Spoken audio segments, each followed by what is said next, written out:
ድግምት ማለት ሲኒው አይደለም፣ ጀበናው አይደለም። ጀበናውም ሲኒውም ሰንደሉም ምጣኑም አትሞስፌር ማምጫ ኮኔክሽን ነው፣ መግቢያ በር ነው እንጂ ዋናው ቃል ነው። ስፒሪት ወርልድ የክፋት ጥግ የጭካኔ ጥግን በቅዱሳን ላይ ያሳየ ነው። መጽሐፍ ቅዱስን ስናጠና ሁላችን እንደምናውቀው መጽሐፉ ለምን ተጻፈ፣ ለነማን ተጻፈ፣ በምን ሁኔታ ውስጥ ተጻፈ የሚለውን ቼክ ስናረግ ስናጠና በእኛ ዘመን ደግሞ ያለውን ኦሪጂናል ትርጉም ለማግኘት ይረዳናል። ይህንን መጽሐፍ በሚጽፍበት ጊዜ ለተበተኑ አብያተ ክርስቲያናት ወይም ለቅዱሳን በስደት ውስጥ ላሉ መጻተኞች ነው የተጻፈው።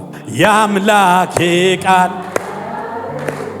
የኢየሱስ ቃል እግዚአብሔር ስሙ ይባረክ። አንደኛ ጴጥሮስ ምዕራፍ 1 ነው ያነበብኩት። ሁላችንም እንደምናውቀው ይህንን መጽሐፍ የጻፈው ሐዋርያው ጴጥሮስ እንደሆነ ራሱም በግልጽ ምዕራፍ 1 ቁጥር 1 ላይ የጌታ ሐዋርያ የሆነ ጴጥሮስ ይህንን ቃል እንደጻፈ በግልጽ ይናገራል። አንዳንድ ጊዜ መጽሐፍ ቅዱስን ስናጠና ሁላችን እንደምናውቀው መጽሐፉ ለምን ተጻፈ፣ ለነማን ተጻፈ፣ በምን ሁኔታ ውስጥ ተጻፈ የሚለውን ቼክ ስናረግ ስናጠና በእኛ ዘመን ደግሞ ያለውን ኦሪጂናል ትርጉም ለማግኘት ይረዳናል። ይህንን ቃል ጴጥሮስ በመንፈሱ ሆኖ የጻፈው እግዚአብሔር በመንፈስ ምሪት ያቀበለው ሁላችንም እንደምናውቀው በሮማውያን የአገዛዝ ስርዓት በጣም አንድ ጨካኝ ክፉ የሚባል ንጉስ ነበራቸው በዚህ ዘመን ማለት ነው። እና ይሄ መጽሐፍ ከ63 ዓመተ ምህረት አካባቢ የተጻፈ ነው። ይሄንን መጽሐፍ በሚጽፍበት ጊዜ ለተበተኑ አብያተ ክርስቲያናት ወይም ለቅዱሳን በስደት ውስጥ ላሉ መጻተኞች ነው የተጻፈው። በወንጌል ምክንያት ንጉስ ኔሮ የሚባል በጣም በጭካኔ የታወቀ እንደውም አንዳንድ ሰዎች ሰይጣን ራሱ ክፋት ሲያንሰው ክፋት የሚዋስበት ሰው ነው ብለው ምሳሌ እስኪሰጡበት ድረስ የክፋት ጥግ የጭካኔ ጥግን በቅዱሳን ላይ ያሳየ ነው። ንጉስ ኔሮ በሕይወት በነበረበት ዘመን ቤተክርስቲያንን በጣም አሳዷል፣ ቅዱሳንን ገሏል። በቁማቸው ቆዳቸው እንዲገፈፍ በማድረግ እላቸው ላይ ሰም በመቀባት በጋርደን ውስጥ ልክ እንደ ካምፋየር የቅዱሳንን ገላ ያቃጠለ ሚዝናና ንጉስ የነበረበት ጊዜ ነው። ይሄ ንጉስ ታውቃላችሁ በጣም ከጭካኔ የተነሳ የገዛ ወላጆቹን ሁሉ ገሏል፣ ወንድሞቹን ገላል፣ እናት አባቱን ገሎ ብቸኛ ንጉስ ሆኖ ንግስና ወደ ሌላ ዘር ግንድ እንዳይተላለፍ ዘር ማጽዳት ሁሉ የሰራ ነው በገዛ ፋሚሊው ላይ። ይሄ እንግዲህ ምን ያህል የጭካኔ ጥግ እንደሆነ መጽሐፍ ቅዱሳችን ስናነብ እናገኛለን። ታሪክም ስናገላበጥ ይሄ ንጉስ በአንድ ወቅት ላይ ክርስቲያኖችን ማጥፋት ፈልጎ ስለነበረ ከተማ እንዲቃጠል ያደርጋል፣ በሚስጥር አካሄድ ማለት ነው።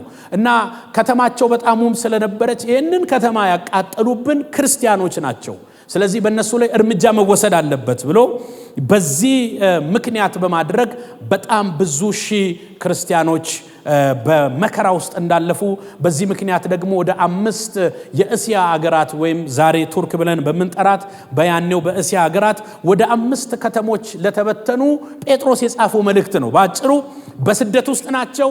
የኔሮ በጣም አስቸጋሪ የሆነ የጭካኔ አለንጋ በእነሱና በዘሮቻቸው ላይ ደርሰዋል። ነፍሳቸውን ለማዳን ወደ 5 ከተማ ሸሽተው ነበርና ምዕራፍ 1 ቁጥር 1 ስታነቡ የኢየሱስ ክርስቶስ ሐዋርያው ጴጥሮስ እግዚአብሔር አስቀድሞ እንዳወቃቸው በመንፈሱ እንዲቀደሱ ይታዘዙና በኢየሱስ ክርስቶስ ደም ይረጩ ዘንድ ለተመረጡ ብሎ 5ቱን ከተማ በጳንጦስ፣ በገላትያ፣ በቀጶዶንያ፣ በእስያ፣ በቢታንያ ለተበተኑ መጻተኞች ይላል። ባጭሩ የመልእክቱ ባለቤቶች ተደራሲያኖች በ5ቱ ከተማ ያሉ እነዚህ ቅዱሳኖች ናቸው። እና ይሄ መልእክት ሲደርሳቸው ምን ያህል ልባቸው እንደሚጠነክር ምን ያህል እንደሚበረታ ሁላችንም እንደው አንደኛ ጴጥሮስን ብናጠና በተለይ ለአሁኑ ዘመን ትልቅ መልእክት አለው ብዬ አስባለሁ። ከሁሉ በላይ የጌታ ቃል ያበረታል፣ ያጽናናል በሚል መንፈስ ሆኖ ስለ እግዚአብሔር ቃል የተናገረውን ዛሬ ፎከስ አደርጋለሁ ማለት ነው። ጌታ ኢየሱስ ክርስቶስ ስሙ ይባረክ። ኔሮም አልፏል፣ የጌታ ቃል ግን ለዘላለም ይኖራል። ጨካኞችም አልፈዋል፣ ይሄ ቃል ግን እስከ ዛሬ ድረስ እየተሰበከ ሚሊዮኖች ሳይሆን ቢሊዮኖች ዛሬም በእጆቻቸው ይዘውት የጌታን ቃል ይሰብካሉ። እስቲ ከኔ ጋር የእግዚአብሔር ቃል አያረጅም በሉ። ድገሙና እንደገና። ስለዚህ የመልእክቱ ተደራሲያን እነዚህ ናቸው። በ63 ዓመተ ምህረት አካባቢ በከባድ ጊዜ የተጻፈ ነው። ጌታ እድል ቢሰጠን በአዲሱ ዓመት አንደኛ ጴጥሮስን ብናጠና ብዬ አስባለሁ። ለዚህ ዘመን በጣም ትልቅ መልእክት ስላለው ቀጥታ ወደ ቁጥር 23 ሊድ የዛሬ መልእክቴ ፎከስ ማደርገው ርዕሱን ከዚህ ስለወሰድኩ ማለት ነው። ዳግመኛ የተወለዳችሁት ከሚጠፋ ዘር አይደለም። እስቲ አሜን በሉ።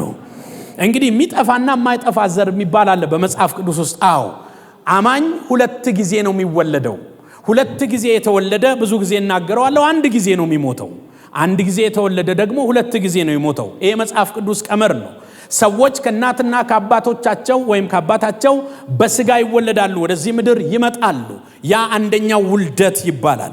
ሁለተኛው ውልደት ደግሞ ከጌታ ቃልና ከመንፈስ የምንወለደው ነው። እሱ ዳግመኛ ውልደት ይባላል። ጌታ ኢየሱስ ክርስቶስ ትዝ ይላችሁ ከሆነ ሰው ዳግመኛ ካልተወለደ እግዚአብሔር መንግስት መውረስ አይችልም አለው ለኒቆዲሞስ። እና ግራ ገባው ኒቆዲሞስ። ሕግ አዋቂ ነው፣ የሙሴን ሕግ ያውቃል። እንዴት ነው ሰው ካደገ በኋላ ጺም አውጥቶ ተመልሶ እናቱ ማፀን ይገባል ወይ ብሎ ኢየሱስን ጠይቋል። እንደዛ ማለት አይደለም። ሰው የማይጠፋውን ዘር ምሳሌ የሆነውን የእግዚአብሔርን ቃል አምኖ ሲቀበል መንፈሱ ከመንፈስ ቅዱስና ከእግዚአብሔር ቃል አዲስ ሆኖ ይወለዳል። እስቲ አሜን በሉ። ስለዚህ እዚህ ያለን ሁሉ ሁለቴ የተወለድንን፣ መሞት ካለብን ደግሞ አንዴ ነው፣ እሱም በስጋችን አፈርነና ወደ አፈር ትመለሳለህ። ሁለተኛው ሞት በእኛ ላይ አይሰለጠንም። ለምን? ከቃሉና ከመንፈሱ ተወልደናል። ለዚህ ነው መጽሐፍ ቅዱስ ከማይጠፋው ዘር ስለተወለዳችሁ አትጠፉም ነው። ጌታ ኢየሱስ ክርስቶስ እንድንጠፋ አይደለም ወደዚህ ምድር የመጣው። በእርግጥ በክርስቶስ ላመነ ሰው ያመነው እውነት፣ ያመነው መንገድ ዳር የሚያደርስ ነው፣ መንግስተ ሰማያት የሚያስገባ ነው። መሳቅ ካለብን፣ መደሰት ካለብን፣ በእግዚአብሔር ሐሴት ማድረግ ካለብን የመጀመሪያውና ትልቁ እውነት መጽሐፍ ቅዱስ የሚነግረን ከማይጠፋው ዘር ተወልዳችኋል። ሃሌሉያ። ይሄ ዘር ምን እንደሆነ በኋላ እነግራችኋለሁ ስለ ጌታ ቃል ስለምናወራ። ስለዚህ ሕያው ነው ይሄ ዘር፣ የማይጠፋ ነው የተገኘንበት ዘር። ምድራዊ ዘር ሊኖረን ይችላል፣ አዎ። ጎሳ ሊኖረን ይችላል፣ አዎ። እንደ ክርስቲያንና እንደ አማኝ ግን ፎከሳችን ከማይጠፋው ዘር መምጣታችን ነው። ኢየሱስ ክርስቶስ ጌታ ነው። እስቲ ጎናችሁ ላለው ሰው አንተ እኮ ከማይጠፋው ዘር ነው የተወለድከው በሉልኝ። ያንተ ዘር በሉት ሰማያዊ ነው፣ ደግሞም የእግዚአብሔር ቃል ነው። አሜን አሜን አሜን። ዳግመኛ የተወለዳችሁት ከሚጠፋው ዘር አይደለም፣ በያውና ለዘላለም በሚኖር በእግዚአብሔር ቃል ከማይጠፋው ዘር ተወልዳችኋል። ይሄ ዘር ምንድነው? ይሄ ዘር ምን አይነት ነው? እኛ ዘር ሲባል ኦሮሞ፣ ትግሬ፣ ሀደሬ፣ ወላይታ እንደዚህ እያልን ጎሳ ነው የምንጠራው። እዚህ ጋር ግን እንደዚህ አይነት ጎሳ አይጠራም። ይሄ የተወለድንበት የማይጠፋው ዘር የእግዚአብሔር ቃል ነው ይለናል። ሃሌሉያ። ይሄ ቃል እውነተኛ ዘራችን ነው። ይሄ ቃል ዘር የቀየርንበት፣ ከሞት ወደ ሕይወት የተሻገርንበት ሕያው ቃል ነው። ይሄ ቃል በምሳሌ ሲነገር ወይም የቃሉን ባህሪ ሲናገር ሕያውና ዘላለማዊ ነው ይላል። የተገኘንበት ቃል ወይም የጌታ ቃል ሕያው ነው። ሕያው ማለት አክቲቭ ነው፣ ይሰራል። አንዴ ብቻ አይደለም፣ ሁሌ ይሰራል። ምናልባት እድሜ ሰጥቶን 80 ዓመት በዚህ ምድር ብንኖር 80 ዓመት ይህንን ቃል ብንሰማው 80 ዓመት ሙሉ ቃሉ ይሰራል። አሜን አሜን አሜን። ፊልጵስዩስ 4:4 እድሜ ልካችሁን ብትሰሙት አይ አንዴ ሰምቼዋለሁና ሸምድጄዋለሁና አይሰራም ማለት አትችሉ። ሁል ጊዜ በጌታ ደስ ይበላችሁ የሚለው ዛሬም ይሰራል፣ ነገም ይሰራል። እግዚአብሔር እድሜ እስከሰጠን ድረስ ሕያው ነው፣ አክቲቭ ነው። የእግዚአብሔር ቃል ሙት አይደለም፣ የሞተን ይቀሰቅሳል። የእግዚአብሔር ቃል ፋሽኑ አያልፍበትም፣ ፋሽንን እያሳለፈ ዛሬም ይሰራል። እስቲ ቃሉ ሕያው ነው በሉ ጮና ባካችሁ። ስለዚህ ይሄ የእግዚአብሔር ቃል ወይም የጌታ ቃል መለያው ምንድነው ካላችሁኝ፣ ሕያውነት ነው። የእግዚአብሔር ቃል ሕያው ነው። ምን ማለት ነው? የሚሰራ ነው። የማይሰራ ቃል አለ? አዎ ብዙ ቃል አለ። የሟርተኛውን ቃል እግዚአብሔር እንዳይሰራ በእኛ ላይ አድርጎታል። አሜን አሜን አሜን። የመተተኛው ቃል እኔና እናንተ ላይ አይሰራም። ድግምት በያዕቆብ ላይ፣ አስማትም በያዕቆብ ቤት ላይ ምን አይልም? አይሰራም። ድግምት ማለት ሲኒው አይደለም፣ ጀበናው አይደለም። ጀበናውም ሲኒውም ሰንደሉም ዕጣኑም አትሞስፌር ማምጫ ኮኔክሽን ነው፣ መግቢያ በር ነው እንጂ ዋናው ቃል ነው። ስፒሪት ወርልድ ላይ እግዚአብሔር ይሄ ቃል እኔና እናንተ ላይ እንዳይሰራ ፓራላይዝ አድርጎታል። ይሟርቱብሃል፣ አይሰራብህም። ይደግሙብሻል፣ አይሰራብሽም። እኔና እናንተ ላይ የሚሰራው አንድ ቃል አለ፣ ሕያው ቃል የተባለ ያ ቃል የእግዚአብሔር ቃል ነው። ዛሬ ጮህባችኋለሁ፣ እናገራለሁ፣ አውጅባችኋለሁ። ለምን? የጌታ ቃል የሚሰራ ነው። ብዙ የማይሰሩ ቃሎች አይተናል በምድር ላይ። ብዙ ተናጋሪዎች ተናግረዋል። ብዙ ነገስታቶች እኔ ማለት እንዲህ ነኝ ብለዋል። ቃላቸውም እነሱም ከመቃብር በታች ናቸው። የጌታ ቃል ግን ለዘላለም ይኖራል። ጌታ ኢየሱስ ክርስቶስ ሲናገር እንደዚህ አለ፣ ቃሌ ከሚያልፍ ሰማይና ምድር ቢያልፍ ይቀላል፣ የኔ ቃል ዘላለማዊ ነው አለ። ስለዚህ ዛሬ እዚህ ያላችሁት ዘላለማዊ ቃል ለመስማት ነው። ዘላለማችሁ የተሰራው በዘላለማዊ ቃል ነው። ከማይጠፋ ዘር ተወልዳችኋል። እስቲ ቃሉ ይሰራል በሉ፣ ለዘላለምም ደግሞ ይኖራል ይላል።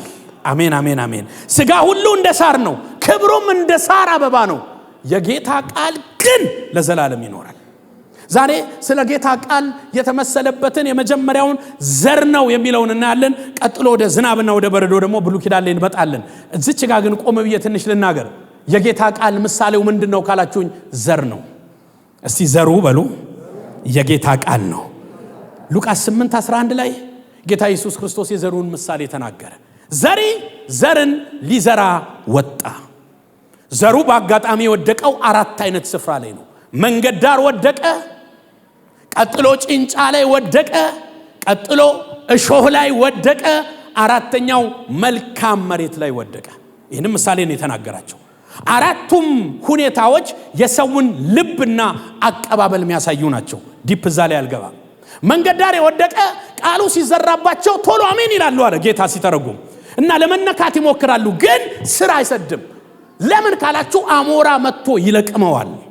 የተዘራውን ቃል እዚህ ቸርች ውስጥ ሆኖ ኦ ማይ ጋድ ፕሬዝ ጋድ ካሉ በኋላ ሲወጡ ለቃሚው ይለቅመዋል።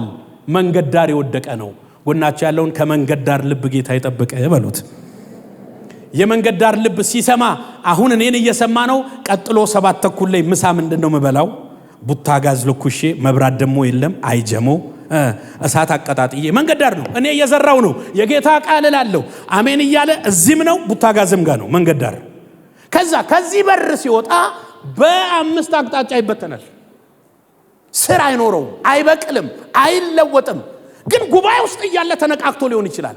ዋው ብሎ ሊሆን ይችላል። አንተ ጴጥሮስ እንዲህ ነው ብሎ ቀጥሎስ ጴጥሮስ ይሁን ጳውሎስ ይቀላቀልበታል። ጎናቸው ያለውን ከልብ ስማ በሉት። አደራ መንገድ ዳር እንዳይወድቅ። ይሄ እኮ ቃሉ ዘር ነው። አሜን አሜን አሜን። ሁለተኛው ጭንጫ ላይ ወደቀ ነው። ጭንጫ ላይ ወደቀ በቅሏል ይላል። ያኛው አልበቀለም። ኢሚዲየትሊ ለቃሚ ለቅሞታል፣ አሞራ ለቅሞታል፣ ምናልባት ከወያላ ጋር ተጋጭቶ ለቅሞታል። ብዙ ነገር አለ። ይሄ ግን ለመብቀል ይሞክርና ስር ግን አይሰድም። ለምን? አለት ስለሆነ አፈር ስለሌለው ቃሉ ሰርስሮ አይገባም። እነዚህ አይነት ሰዎች ደግሞ ቃሉ ሲመጣ በጥቂት የሚጽናኑ ግን ስር የማይሰዱ ናቸው ብሎ ጌታ ኢየሱስ ተናግሯል። በጣም የሚገርመኝ ሶስተኛው በእሾ መካከል የወደቀ ነው። እሾ መካከል መውደቅ ወድቋል፣ አድጓል፣ ግን እሾ አንቆታል ይላል። እግዚአብሔር ከሚታነቅ ሕይወት ይጠብቀን። ጎናቻት ዛሬ የሚያንቀን ጌታ ይመነጥረዋል ብሎ ባካች። በኋላ ትንሽ ስለ እሾና ስለ አሚካላም እናገራለሁ። እግዚአብሔር ከሕይወታችን ላይ እሾና አሚካላን በኢየሱስ ክርስቶስ ስም ኩርንችትን ይነቀልልናል። አሜን አሜን አሜን። እድገትን የሚገታ ጠር ነው ማለት ነው። ሌላው መልካም መሬት ላይ ወደቀ ነው፣ ጥሩ ልብ ላይ። ኢየሱስ ግራ ስለገባቸው እነ ጴጥሮስ ተርጉምልን ዘሩን፣ ምሳሌው ምንድነው ሲላቸው ቁጥር 11 ላይ ቃሉ ማን ነው? ዘሩ የእግዚአብሔር ቃል ነው አለ። የእግዚአብሔር ቃል በዘር ተመስሏል። ያውም ምርጥ ዘር የሚወድቅበት ወይም ቃሉን ተቀባዩ እንጂ ችግሩ ዘሩ በራሱ የመብቀል አቅም ያለው፣ የመስራት አቅም ያለው፣ የማፍራት አቅም ያለው ብርቱ ዘር ነው። የተቀቀለ የካናዳ ስንዴ አይደለም። የእግዚአብሔር ቃል ዘር የሚበቀል ነው። ሲጮህና ባካቸው አሜን በል። እርዳታ ይረዱና ድሮ አሉ የተቀቀለ ይልኩልናል። ለምን? ዘርተን እንዳናበቅለው፣ ሁሌ የነሱን እጅ እንድንጠብቅ። የጌታ ቃል የተቀቀለ ስንዴ አይደለም። ማንም ቢያምነው፣ ማንም ቢቀበለው፣ ማንም በእምነት ቢሰብከው ይሄ ቃል ሕያውና የሚሰራ እውነተኛ ዘር ነው። ጮህና አሜን በሉ። የእግዚአብሔር ቃል እውነተኛ ዘር ነው። ማደግ የሚችል አቅም ያለው ዘር ነው። መጽደቅ የሚችል አቅም ያለው ዘር ነው። ስለዚህ ቃሉን መጽሐፍ ቅዱስ በዘር መስሎታል፣ ያውም ዘላለማዊ ዘር። እስቲ 1 3 ዘምር እንደገና 1 2 3 የመጀመሪያውን ያምላኬ ቃል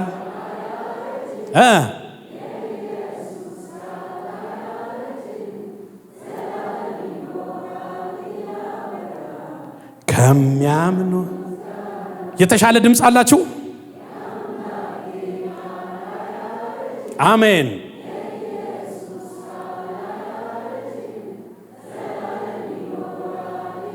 ሃሌሉያ። ወደ 80ዎቹ ጴንጤዎች እንመለስ እንደገና። የአምላኬ ቃል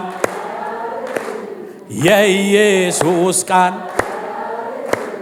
ዘላለም ይኖራል እያበራ ከሚያምኑት። ለመጨረሻ ብቻ አንድ ጊዜ የአምላኬ ቃል የኢየሱስ ቃል አያረጅም ዘላለም ይኖራል እያበራ ከሚያምኑት።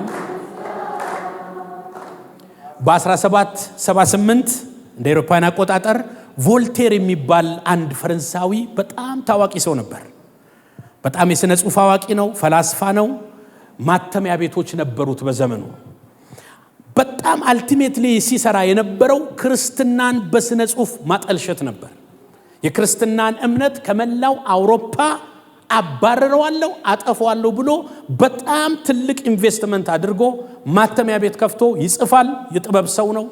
ክርስትናን የሚያንቋሽሽ መጽሐፍ ቅዱስ የኋላ ቀሮች እንደሆነ የሚናገር ብዙ መጣጥፎችን ያሰራጭ ነበር እና እንደዚህ ብሎ ተናገረ። ቮልቴር የሚባለው ከአውሮፓ ምድር ላይ እኔ በምኖርበት ዘመን ክርስትናን ሙሉ ለሙሉ አጠፋዋለሁ አለ።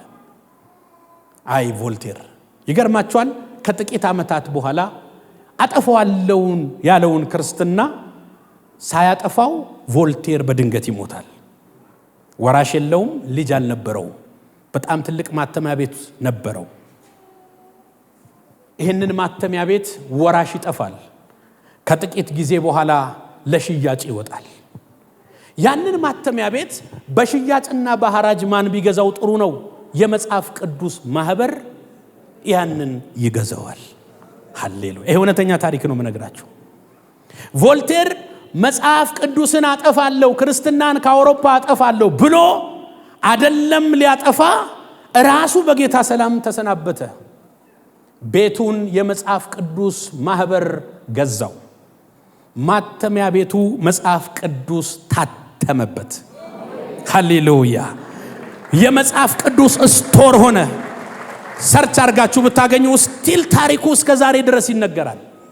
አጠፋዋለሁ እቋቋመዋለሁ ያለው ቮልቴር መጽሐፍ ቅዱስ ሲናገር ስጋ ለባሽ ሁሉ እንደ ሳር ክብሩም እንደ ሳር አበባ ነው፣ አበባው ይረግፋል፣ የጌታ ቃል ግን ለዘላለም ይኖራል።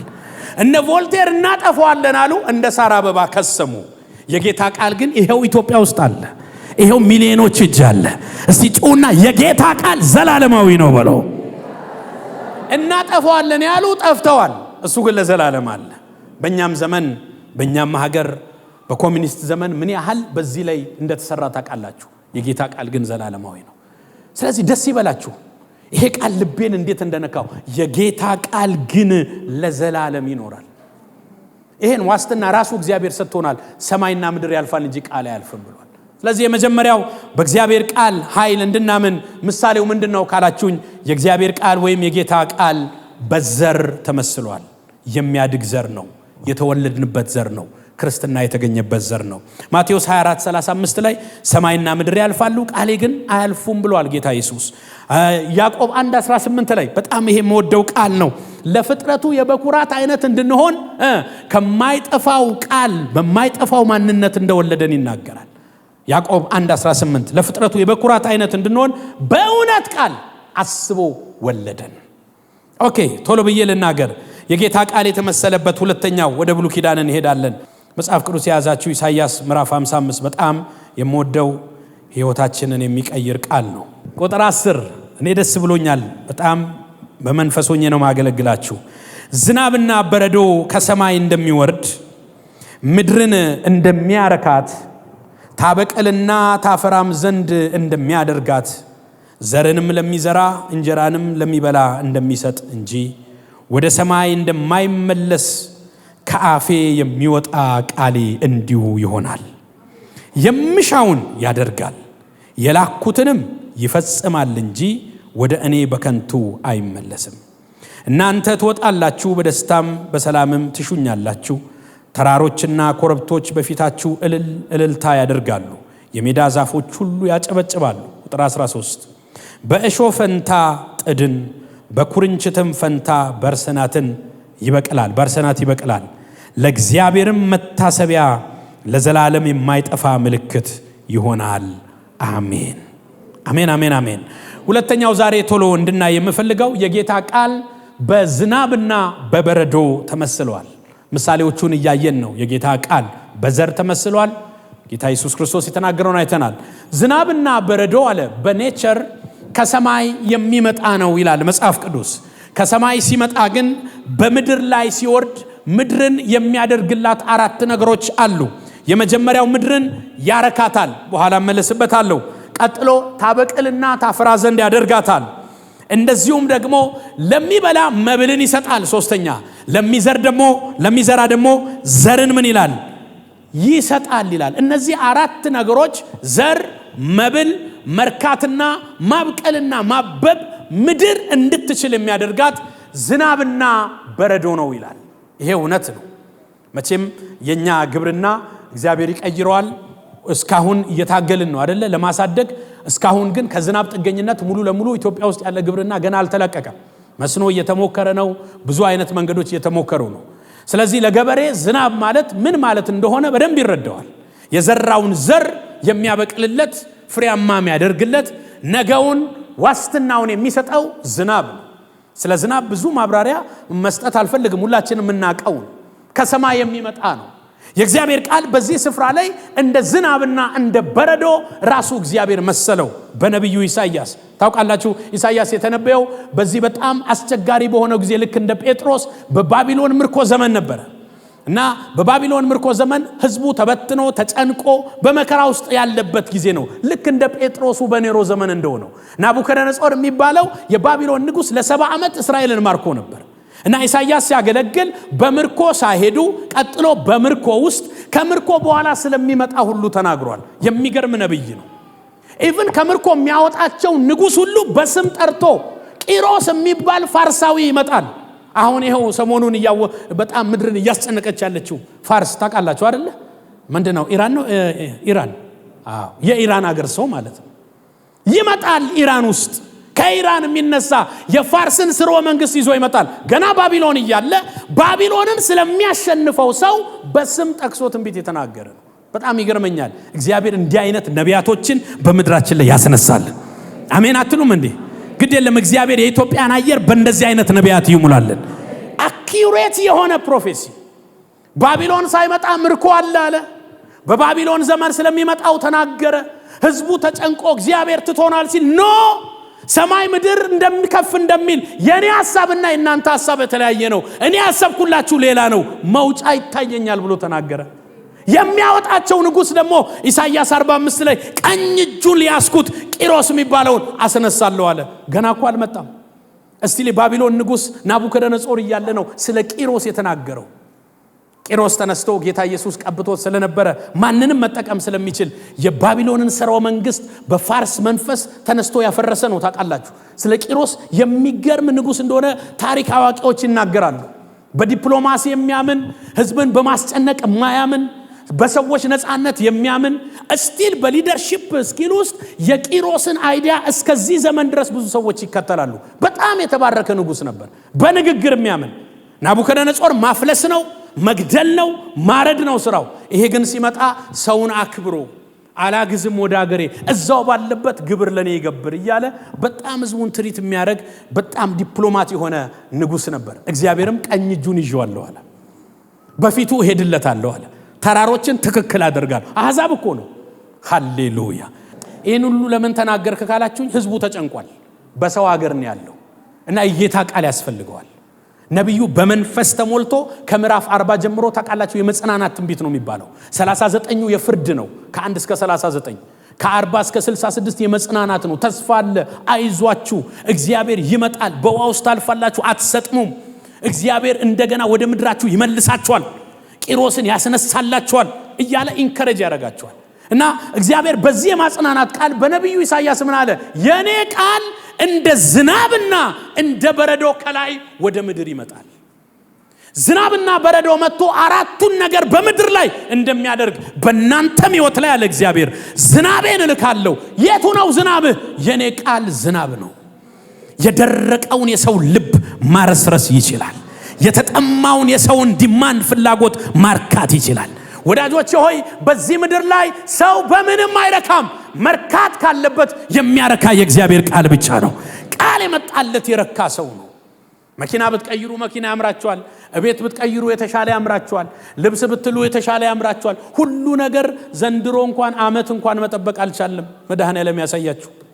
ድሮ እንኳን 2024 ነው የሚነዳው ተብሎ አንድ አመት ሙሉ 2024 ይባልል ነበር። አሁን በወር ሆኗል። እድሜ ለቻይና። እግዚአብሔር ይባርካቸው። አሜን አሜን። አንዱን ነድተህ ሳትጨርስ 1000 ኪሎ ሜትር ይመጣልሃል በአንድ ወር ውስጥ። የኔኮ 1000 ኪሎ ሜትር በአንድ ቻርጅ ይሄዳል ብለህ ሳትጨርስ ሌላኛው እየመጣ ነው ሁለተኛ ወር ላይ። ስለዚህ ሰው ውስጥ አለመርካት አለ። መጽሐፍ የሚለው ዝናብ መሬትን እንደሚያረካ የእግዚአብሔር ቃል ወደ አማኞች ሲመጣ ወደ ሰው ሲመጣ የመጀመሪያ የሚያደርገው ሰው ልብ ውስጥ እርካታ ያመጣል። እግዚአብሔር በቃሉ ያርካችሁ። ጎናችሁ ያለው መርካት ካለብህ በእግዚአብሔር ቃል ነው የምትረካው። ማረፍ ካለብህ በእግዚአብሔር ቃል ነው የምታርፈው። አሜን አሜን አሜን። አሁን እየሰሩልን ያሉት ሳይንቲስቶቹ ቴክኖሎጂ ውስጥ ምንድነው? እኛ ልብ ውስጥ እርካታ እንዲጠፋ ነው እያደረጉ ያሉት። ሌላም አምጡ አዲሱ ኒው ብራንድ አዲሱ ሪሰንት ምናምን እያሉ ሰው ልብ ውስጥ እንዳይረካ። ወዳጆቼ ሆይ እኔ ዛሬ ቁርጥ ነግራችኋለሁ። ቅዱሳኖች የሚያርፉት በጌታ ቃል ነው። ይሄ ቃል ዛሬ እንደ ዝናብ ላያችሁ ላይ ይምጣ። ጩና አሜን በሉ። እኔ በጣም ደስ ያለኝ ለካ ከማብቀል በፊት መርካት ነው። ለካ ቅጠል እንዲያወጣ ምድሪቱ ዘሯን ከመስጠቷ በፊት ምድሪቱ ከጥማቷ ማረፍና መርካት አለባት።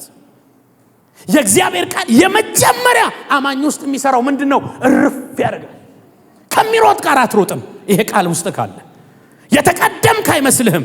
ኦ ሃሌሉያ። አርፍዶ ቢመጣ በድንገት ይነሳል ትላል። ኋላ የቀረ አይመስልህም። ልብህም መንፈስህም የሚረካው በእግዚአብሔር ቃል ነው። ይሄ ቃል በኢየሱስ ስም እርካታችሁ ይሁን። መጽሐፍ ቅዱስ የረካ ሰው ደግሞ ይረካል ይላል። ያረፈ ነው የሚያርፈው። እረፍት ደግሞ ከእግዚአብሔር ቃል ነው ያለው። እግዚአብሔር ይርዳን። ድገሙና አሜን በለዋ። ይሄ ቃል የመጀመሪያው ምድሪቱን ያረካታል። ቀጥሎ በምድሪቱ ላይ ታበቅልና ታፈራ ዘንድ ያደርጋታል። አሁን እየሰማችሁ አዳዲስ ነገር ውስጣችሁ ተስፋ እየበቀለ ነው። የተጠማው ነገራችሁ እኮ በእግዚአብሔር ቃል ዝናብ እየረሰረሰ ነው። ቸርች ስትመጡ ረስርሳችሁ ነው የምትሄዱት። ቅድም ስትገቡና በኋላ ስትሄዱ አንድ አይደለም። አሁን የቃሉ ዝናብ እየደበደባችሁ ነው። በተስፋ መቁረጥ፣ በበረሃነት፣ በድርቀት ሳምንቱ ሙሉ በብዙ ሐዘን የነበረው መንፈሳችሁ ቀና ቀና ይላል። ቀጥሎስ ውስጣችሁ የተዘራ የቃል የትንቢት ዘር አለ። እሱ ማደግ ይጀምራል። ለፍጻሜ ተስፋ አለ። ነገ እንዲህ አይቀጥልም። እግዚአብሔር ባንተ እሰራለሁ ያለው አሁን እየሰማችሁ ማደግ ይጀምራል። ተስፋችሁ በኢየሱስ መታየት ይጀምራል። ምድር ዝናብ ስታገኝ ዘሩን ወደ አካልነት እንደምትቀይር ይሄ እግዚአብሔር ቃል ያገኘው ሰው ትንቢቱ አካል ለብሶ በምድር ላይ መገለጥ ይጀምራል። እስቲ ከኔ ጋር እጃችሁን አንሱና ቃሉን እሰማለሁ በሉ። የቃሉን ዝናብ እቀበላለሁ። የትንቢቴን አካል እጨብጣለሁ። እግዚአብሔር አይናችንን ይግለጥልን። ማፍራት ትፈልጋላችሁ? ምናፈራው በጌታ ቃል ነው። ከጌታ ቃል ውጪ ማፍራት የለም። ምድር ማብቀል ካለባት ከማብቀል ቀጥሎ ማበብ፣ ከማበብ ቀጥሎ ዘር ማሳየት ካለባት ይሄን ሁሉ ፕሮሰስ የሚያደርገው ከላይ የሚመጣው ዝናብ ነው። መንፈሳዊ ህይወታችን ላይ ማፍራት፣ ማደግ፣ መጨመር ካለብን ሌላ በምንም በመታት አንጨምርም። በጌታ ቃል ቃሉን የሚያጠኑ ነው የሚያድጉት። ቃሉን ሜዲቴት የሚያደርጉ ናቸው የሚያድጉት። አሜን አሜን። ወደ ቃሉ የሚመለሱ ናቸው የሚያድጉት። ቃሉ ሲሰበክ ውስጣቸው ደስ ደስ የሚለው ዝለል የሚሉ ሰዎች ናቸው። እነሱ ሰዎች ናቸው ረክተው ወደ ፍሬ የሚመጡት። እግዚአብሔር የኢትዮጵያ ቤተክርስቲያንን ወደ እግዚአብሔር ቃል ወደ ጌታ ቃል እንደገና ይመልስ። አይ ቲንክ ካለፉት 7 እና 10 ዓመታት ወዲህ በተለይ እነዚህ 2 ዓመታት የሰው ልብ ወደ እግዚአብሔር ቃል እየተመለሰ ነው። በጣም ይሄ ደስ የሚል ነገር ነው። እስቲ ለእግዚአብሔር ቃል ክብር አጨብጭቡ። በእውነት ይሄ ትልቅ ነገር ነው። ማፍራት ካለባችሁ በጌታ ቃል ነው የምታፈሩት። ማደግ ካለባችሁ በጌታ ቃል ነው የምታድጉት። ያለ እግዚአብሔር ቃል ያደገ እድገቱ ጤነኛ አይደለም። ኳሻኮር የሚባል ያልተመጣጠነ እድገት አለ። እሱም እድገት ነው ለስሙ። ግን ኖርማል አይደለም። ስታዩት የሆነ ፓርቱ ያብጣል፣ የሆነ ይከሳል፣ ፕሮፖርሽናል አይደለም። እና የተመጣጠነ ምግብ ያለው እዚህ ውስጥ ነው። እባካችሁ አሜን በሉ። ድሮ የተመጣጠነ ምግብ ይባላል አይደል? እናቶች እኔ 4 ልጆቼ ሲወለዱ የመጀመሪያ ክርስቲና ግሬስ ይመስሉኛል እንትን አስፈጩ ጥራጥሬ አጥሚት የሚሰራላቸው 7 አይነት 8 አይነት የማይገባ የለም። ምስር አስገቢ ሲሏ ስታስገባ ማሚ ባቄላ ሲሏ ስታስገባ አንድ ጊዜ ራሱ ትርጉሙ የጠፋ ዱቄትና እህል ቤት ውስጥ ተገኘ ማለት ነው። እና ለማገንፋትም ለሙቅም ለገንፎም የማይው መሃል ቤት የሚቀር ሙቅ ብላችሁ ማትቀዱት ገንፎ ብላችሁ ማታጎርሱት መሃል ቤት ሆነ። ለምን ካላችሁ የተመጣ እንዲፋፉ እግዚአብሔር ይባርካቸው። ጥሩ ነው መፋፋት። የናጡት ግን ጥሩ ነው ይባላል አይደል? ሁሉን ይዟል ቃሉ። በወተትም ተመስሏል። ለእድገታችን ሁሉን ያዘ። እዚህ ውስጥ የሌለ ነገር የለም። ብታዝን መጽናኛ እዚህ ውስጥ ነው። ሃሌሉያ። ብትታመም ፈውስ እዚህ ውስጥ ነው። የእግዚአብሔር ቃል ሙሉና ሙሉ ነው። አሜን። ሰው ማደግ ካለበት የሚያድገው በጌታ ቃል ነው። እግዚአብሔርን ቃል ካላጠናን፣ እግዚአብሔርን ቃል ካልሰማን፣ ቃሉ ሲነገር ቃሉ ሲንማር በጣም ልባችን ኮንፈርት ማያገኝ ከሆነ ቼክ መደረግ አለብን። የሆነ ቫይረስ ወደ አካላችን ወደ መንፈሳዊ ማንነታችን መጥቷል ማለት ነው። እግዚአብሔር ደግሞ ዛሬ አንቲ ቫይረስ ይጭንልናል። ቃሉ አንቲ ቫይረስ ነው። ቃሉ ይሰራብኛል በለው። ምድርን ታበቅልና ታፈራ ዘንድ ያደርጋታል። ሌላው በጣም ልቤን የነካኝ ለበላተኛ መብልን ይሄ ዝናብ ይሰጣል፣ ለዘሪ ደግሞ ዘርን እንዲዘራ ያደርጋል። ዝናብ ሲመጣ መብልም ዘርም የመሆን አቅም አለው። አሜን በሏ። እግዚአብሔር የሚሰጣችሁ 2 አይነት ነገር ነው። መብል ብቻ አይሰጣችሁም፣ እግዚአብሔር ጨምሮ ዘርም ይሰጣችኋል። ቃሉ ሲመጣ እናንተ ቤት ቃሉ የሚፈጥረው ምንድነው ካላችሁኝ፣ ኢቭን መብላችሁ የሚፈጠረው እዚህ ቃል ውስጥ ነው። ያለ እግዚአብሔር የበላ ተድላንስ የቀመሰ ማን ነው ይላል። በልተን ከሆነ በእግዚአብሔር ቃል ነው የበላ ነው። ጨለማ በርቶልን ከሆነ በዚህ ቃል ነው ጨለማችን የበራው። ታመን ተፈውሰን ከሆነ ቃሉን ላከ ፈወሳቸው ተብሎ የሚፈውስ ቃል ልኮልን ነው። ይሄ ቃል ሁለንተናችን ነው። ሲጩና አሜን በሉ። ይሄ ቃል ወደ ቤታችሁ ሲመጣ መብላችሁን ይፈውሳል። እግዚአብሔር ግን መብል ብቻ አይሰጥም፣ ደግሞ ዘርን ይሰጣል። በዘር ህግ ማመን አለብን። ሁሉን ከበላችሁ ገበሬ በአመቱ መጨረሻ ሁሉን አይበላም። ሁሉን ከበላ የሚዘራል የሚቀጥለው አመት የለው። ስለዚህ እግዚአብሔር የሚሰጠን ሁሉ ጊዜ መብል ብቻ አይደለም። ብዙ ሰው ግን የሚሰጣውን መብል ብቻ አድርጎ ይበላል። ኖ የሚሰጣችሁን መብልም ዘርም አድርጉት። ለሚቀጥለው ህይወት ማስቀጠያ መዝራት አለባችሁ። እዛ ዘር ላይ ደግሞ እግዚአብሔር ዝናብ ያዛል። አሜን አሜን አሜን። ሁሉን አትብሉ፣ ሁሉን ዝሩም አልልም እንደ ባለ አእምሮ። ግድ የለም እግዚአብሔር ለሚቀጥለው ወር አለ ሙሉ ደሞዝን ዝራ ካልኩ ይሄም አእምሮ የጎደለው ነው። ይሄ የቀማኞች ትምህርት ነው። ልዩ ምሪት ከሆነ ሰውየው ተመርቶ ይዝራ። ግን እግዚአብሔር የሚሰጠን ዘርና መብል ነው። ጎናችሁ ያለውን ሁሉን አትብላ ይላል ጌታ በሉት። ደሞዝ ተቀበለ ሁሉን ከበላ ምን ለውጥ አለው ፓስተር? አሁን ዘንድሮ ከዚች ደሞዝ ላይ አሁን 10% ዘርዘራውና ምን ለውጥ አለው? ለውጥ ላይ ኖሮ ይችላል፣ ግን ፕሪንሲፕል ትጥሳለ። አሁን እቺን 1000 2000 ብር ሰጥቼ በኔ ላይ ለውጥ የለው። የቤት ክራዩን እያያችሁ ነው። ስለዚህ እንዴት ነው ምዘራው? ኖ እግዚአብሔር የሚሰጠው መብልና ዘር ነው። ዘር ከተበላ ኔክስት ይር መብል የለም። ብዙ ጊዜ እናገረዋለሁ ስለ መስጠት ሳስተምር። እያንዳንዱ ሰው ዘበኛውን ከገደለ ሌባ ሰተት ብሎ ነው የሚገባው። አስራት ማለት የ9ኙ ሴኩሪቲ ጋርድ ነው። ሴኩሪቲ ጋርድን ከዘገደልክ ሌባው መጥቶ 9ኙ ላይ ይጫወታል ማለት ነው። ዴንጀር አጥርም ልትለው ትችላለህ። ጎናችሁ ያለውን ሴኩሪቲ ጋርድ እንዳትገደል በሉት። ያ ማለት ምን ማለት ነው? አስራት አይበላም። አዎ በዚህ ጊዜ ነው የሚሰበከው። አረ ፓስተር ትምህርት ቤት ከፊት የ3 ወር አለ። አዎ እሱ እያለ ነው የምንሰብከው። የእግዚአብሔር ቃል በኮንዲሽን ውስጥ አይደለም እናመቻቸው። የግብር ጊዜ ነው። አዎ ግብር ነው። የቄሳርን ለቄሳር የጌታን ለጌታ። አሜን አትሉ? እስቲ ጌታ ይባርከኝ አሜን በሉ። ብዙዎቻችሁን አሁን ነጋዴዎች ካላችሁ በጣም በትልልቅ ቢዝነስ ላይ ያላችሁ እቺ አካባቢ አሁን እንኳን በአመት 4 ይሆናል መሰለኝ 3 ወር ሲሞላ እንዴት ነው ግብር ምን እንዳታወጡ እንዳታንቀሳቀሱ ግብር እንትን ሳይል ምንም አውጡልኝ እስቲ ስቴትመንት ተብሎ አይደል? የእግዚአብሔር አስራት ጋስ ግድ የለም በሚቀጥለው ወር አጥፍ ያመጣዋለሁ ነው የምንለው። ጌታ እግዚአብሔር ይርዳን። ጎናችሁ ያለውን የእግዚአብሔርን ለእግዚአብሔር በሉት፣ የቄሳርን ለቄሳር፣ ያንተንም ላንተ። አሜን አሜን አሜን። ምነው ግብር በዛ ካላላችሁ አስራትም አልበዛም። ለምን እዚህ ውስጥ ገባው? እግዚአብሔር ዘርና እህል ስለሰጣችሁ ነው። አሜን አሜን። ስለዚህ ቤተክርስቲያን እውነቱን የምታስተምረው የእግዚአብሔር ቃል የሚያስተምረው በየትኛውም ዘመን የእግዚአብሔር ቤት ረን የሚያደርገው እግዚአብሔር ከናንተ በሚወጣው አስራትና ስጦታ ነው። ቤተክርስቲያን የምትቀጥለው የምትስፋፋው እሱ ብቻ አይደለም። የናንተ ህይወት የሚቀጥለው ስራችሁ የሚባረከው በዚህ ፕሪንሲፕል ስትሄዱ ነው። ስለ አስራት ብዙ ዲቤትና ክርክር እንዳለ አቃለው። እውነተኛ ነገር ላይ ሁሌ ክርክር አለ። እውነተኛ ነገር በረከት ያለበት ላይ ጌታ ኢየሱስ ክርስቶስ ላይ ስቲል ክርክር አለ አይደለ? እና እውነተኛ ነገር ሲኖር ሁሌ ክርክሮች አሉ። ክርክር ካለ ጠርጥሩ፣ ሰምቲንግ አለ ማለት ነው። የብሌሲንግ መንገድ እዛ ውስጥ አለ። ስለዚህ እግዚአብሔር ዘራችንን ይባርክልን። እስቲ እዘራለሁ በሉ። ለሚበላ መብልን ለሚዘራ ዘርን ይሄ ዝናብ ያሰጣል። ከእግዚአብሔር ቃል ውስጥ መብላችንም ዘራችንም እዚህ ውስጥ ነው ያለው። ጌታ እግዚአብሔር ስሙ ይባረክ። ቁጥር 13ን አንብቤ ወደ ጸሎት እንግባ። ከኔ ጋር ሲጮክ ብላችሁ አንብቡ። በእሾ ፈንታ በሉ ጥድን፣ በኩርንችትም ፈንታ በርሰናት ይበቅላል። ይሄ ትንሽ ብናገር እሾህና ኩርንችት ቀደም በኋላ እናገራለሁ ያልኩት እሾህና ኩርንችት በጣም የሚገርሙ ነገሮች ናቸው። ታውቃላችሁ የሰው ልጅ ከተረገመ በኋላ የበቀለ ነው። መጀመሪያ ፍጥረት ላይ አልነበረም። እግዚአብሔር እሾህ ፈጠረ ሚል አላየንም።